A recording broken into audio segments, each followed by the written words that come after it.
Yesterday, I rode 20 kilometers through Medellin, Colombia, through the neighborhoods I've never seen, past mountains, bridges, beautiful landscapes, street vendors, kids playing in the road, bike meets, car meets, and somewhere around kilometer 12, something shifted in me, not motivation, not hustle energy, something quieter.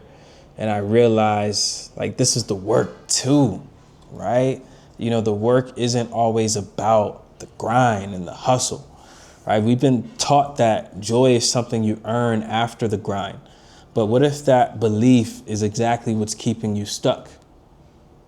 Okay, what if that is the belief that is keeping you stuck? Okay, now let's start this off with like the problem. Like, a lot of men are running on empty, right? Most men in self-improvement are operating in a constant state of striving, always in pursuit, right? Never in reflection, never in reception. And we've glorified the grind, so much, right? With hustle culture, with motivational speakers, right? And I'm not here to say like there's something wrong with the grind. Let me be clear. Like, the grind is important. Like, you gotta put the work in, like you gotta work hard, right? But through that process, we've gotten to a point where we've made joy, gratitude, and happiness feel like weakness or laziness. But that's not true, right? That is not true. Now, here's what's happening actually energetically. Like, you cannot attract at a high level when you're vibrating at exhaustion, like when you're vibrating at being tired, when you're vibrating at being sick, not getting the rest that you need. Now, again, like, it's important to put in the work. I'm known for waking up at 4 a.m., right? And getting to it. But at the same time, like, having those moments where you can ride a bike through the city and just enjoy and be in a state of bliss and gratitude, like, it's important, like, in that equation as well. Okay. Now, the subconscious doesn't respond to effort, it responds to state. So you could be putting in all of this hard work, all of this energy, all of this effort, but if your state is low, if you're in a low vibrational state, I can tell you many times in my life where I was working a huge amount of hours and I wasn't making the money that I wanted to make. But when I started to prioritize the things that matter and I was actually working less, like, more money started to flow to me. Okay. So the man who's always grinding is signaling scarcity to his nervous system, to the universe, to God. Now, the man who can pause and genuinely, like, enjoy life is signaling abundance. So it's very important to ask yourself, like, what signal am I sending to the universe? Okay. Now, let's talk about the science and the metaphysics of frequency. Okay. Now, the physical layer, when you do things that bring genuine joy, like, your brain releases dopamine, serotonin, and oxytocin. Okay. Now, also your heart rate variability, your HRV, improves. This is a measurable marker of resilience and nervous system health. Now, HeartMath Institute research reported that the heart generates an electromagnetic field that extends several feet outside the body. And your emotional state literally changes your field. And Dr. Joe Dispenza's work, if you're not familiar with Dr. Joe Dispenza, his work is amazing. Like, he's actually kind of brought the metaphysical layer of reality into the physical and been actually able to measure some of these things like coherence. Okay. But your emotional state actually changes your vibrational output, changes your electromagnetic field. Okay. Now, on the metaphysical layer, if we reference reality transurfing and Vadim Zeland, like, importance and excess potential and being so attached to the outcome creates resistance. Okay. And joy without attachment reduces that potential and opens the flow. Okay. Now, even if we reference Hermeticism, like ancient philosophy, the principle of vibration, Like nothing rests, everything moves, everything vibrates. Like that's a law. Okay, so your dominant emotional state is your dominant signal to reality. So you could be putting in all of the work that you want, but if it doesn't feel aligned, if it doesn't feel congruent, you just may be in motion and not actually taking action. Okay? Right?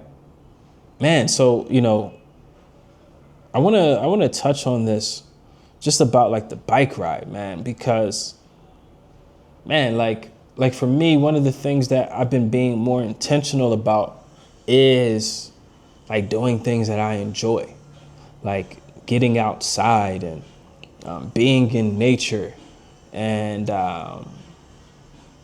doing things that, I generally find fun, doing things that I generally, make me smile, because it's important, man. So like yesterday, for those that don't know, I've been living in Medellin, Colombia for like the last 2 months. Before that, I was living in Rio de Janeiro, Brazil. And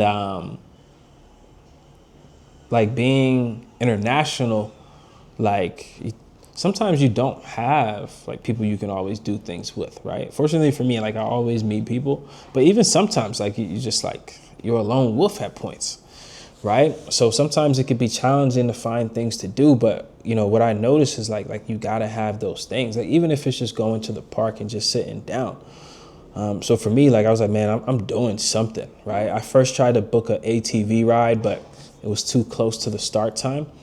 So I ended up booking this, this bike ride through the city, man. And man, it was actually like a really, really great experience. I get to taste some, natural Colombian coffee fresh from the farm.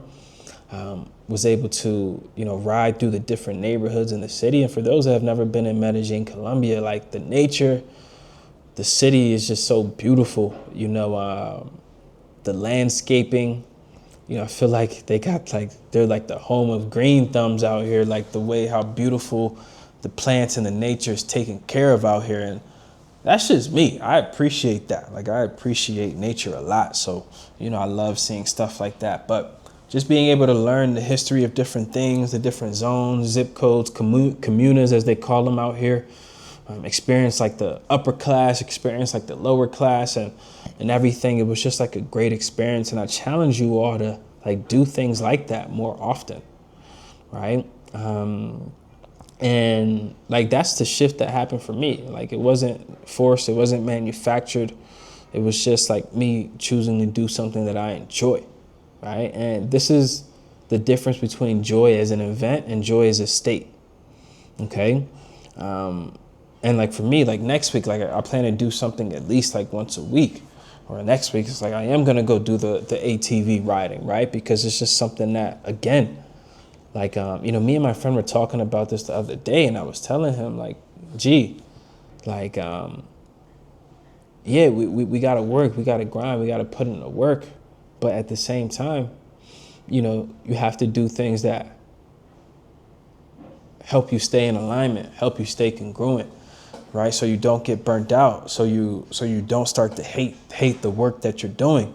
So you don't start to attract things that are not consistent, that are not congruent just because of the state that you're in. Okay? So I just wanted to share that story, right? And I also want to ask you, like, when was the last time you did something purely because it made you feel alive, because it made you feel good, because you enjoyed it, that you found it fun? Right? Sometimes we get so caught up in life that, like, we forget to be a kid, right? And just enjoy it, right? Now, here's some examples. Like Nikola Tesla famously took long walks, sometimes for hours, not as exercise, but as his thinking and creation process. He said his best ideas came not when he was working, but when he was in a state of open, relaxed awareness, joy. And, that played a huge part in some of his biggest inventions. Like Albert Einstein, he played violin regularly. He called it his thinking time. Music wasn't a break from his work. It was integrated into how he solved his problems. He said, life is like riding a bicycle. How funny, right? To keep your balance, you must keep moving. Ancient Stoics like Seneca, who is known as one of the most disciplined thinkers in history, wrote about the necessity of otium, which is Latin for leisure, that restores the soul. He distinguished between idle time that wastes you and restorative time that sharpens you. Joy is the latter. Even some African indigenous wisdom, right? Many West African traditions, where I'm from, understand that celebration, music, and movement are not separate from the spiritual. They are spiritual practice, right? And, joy is part of that, okay? So it's good to have like a frequency anchor. Like, what are the things that you enjoy? Like, schedule them into your schedule, right? So even if it's like, whatever you have access to, right? Going to the sauna, going to the pool. If you don't have access to that, maybe it's as simple as just taking a walk, right?